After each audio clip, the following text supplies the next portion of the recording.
Now that everyone's attention is back on Yankees baseball, we've got a major story brewing out of the starting rotation, as we were expecting to have a starting five of Max Fried, Cam Schlittler, Luis Gil, Ryan Weathers, and Will Warren to start the 2026 season. That could be in jeopardy, as Luis Gil has struggled throughout this spring. What's going on, guys? King of 161st shit. I'm back to another video, when reports are coming out that the Yankees are considering starting Luis Gil in AAA during 2026. This is another one that I'm a little conflicted on, but I have a bigger stance on this. Now to start, let's give you the reasoning behind the Yankees consideration. Luis Gil has been awful in spring training. In 14 and a third innings, he has put up a 6.28 ERA with a 1.6 whip. That is horrid. That is worse than Marcus Stroman put up with us. That is worse than Carlos Carrasco put up with us. But to me, when I look at the film, because I'm going to keep this 100% with you guys, with the World Baseball Classic, with me moving recently, I have not been able to catch as many Yankee spring training games as I would like. Is that a shame? Yes. But I was still able to go back and look at film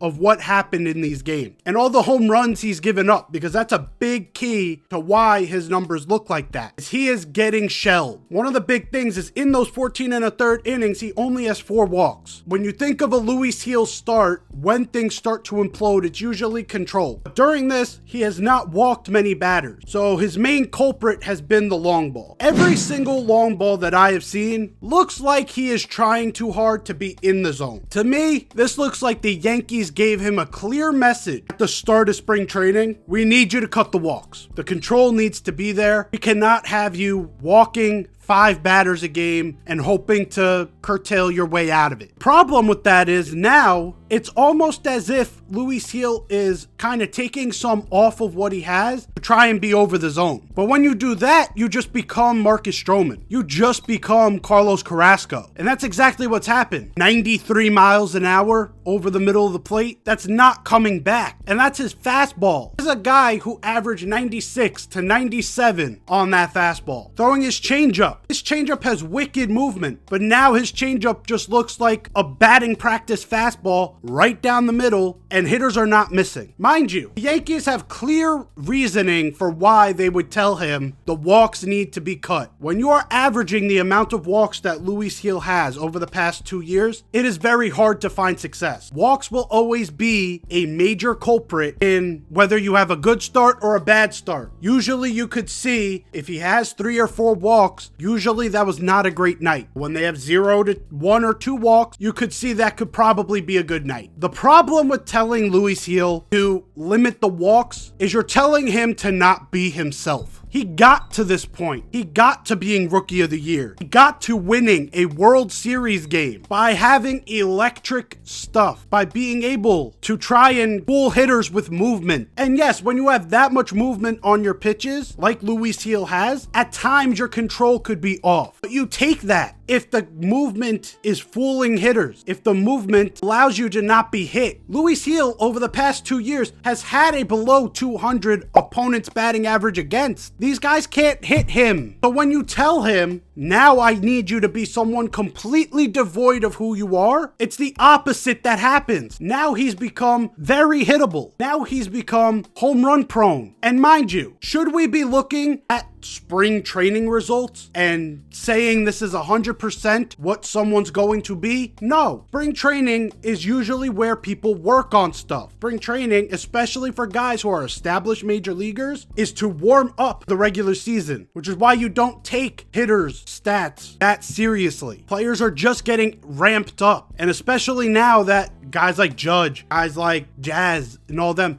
they were at the World Baseball Classic. So spring training is going to look a little different to them. But either way, spring training results should not dictate 100% of your decision making based on the fact that spring training is exactly that. Training. It's practice for the regular season. So hopefully the Yankees are able to give him the advice of being himself before the regular season starts. Because this Luis Gil cannot show up to the Bronx. If this Luis Gil showed up into Yankee Stadium stadium, he has become a 5-starter. He has become a liability. The velocity's down, the movement's down. Yes, he's throwing the ball over the plate, but at what cost? Now to answer the original question. Should the Yankees start him in AAA? As long as you let him be himself, my answer is no. Like I said earlier, this is a guy who won Rookie of the Year in 2024. This is a guy who won a World Series game. The only guy in our rotation to win a World Series game is Luis motherfucking Heel. There's a guy who has supreme talent and has the ability, yes, with control issues, to dominate lineups, give professional lineups an under 200 opponent batting average against. I would trust the talent over any other option at your major league level. Because right now your options are Paul Blackburn or Ryan Yarbrough. I like Ryan Yarbrough, but I like him in small spurts. I like him out of the bullpen where he can be matchup dependent and get outs where he needs to. And for Paul Blackburn, he just sounds like another Cookie Carrasco. Do you guys want to go through Cookie Carrasco 2.0? One of the reasons why I have high expectations for this season is because we gave Cookie Carrasco and Marcus Stroman and some of these other guys over 10 starts. That's 10 starts that were barely competitive. Luis Heel, when he's on, he is one of the more competitive guys we have in our organization. Now, if the Yankees were to say, you know what, Luis Heel, you need to work on stuff, come down to the minors, and they decided to go with Carlos Legrande, I would have been okay with that. We know that's not going to happen because they've already sent Legrande to minor league camp. I'm assuming this is for service time manipulation issues. He'll be up at latest June. But with that option no longer on the table, I don't see another option Yankees have to put in that rotation that would be suitable to put over Luis Heel. The Yankees just need to let Luis Heel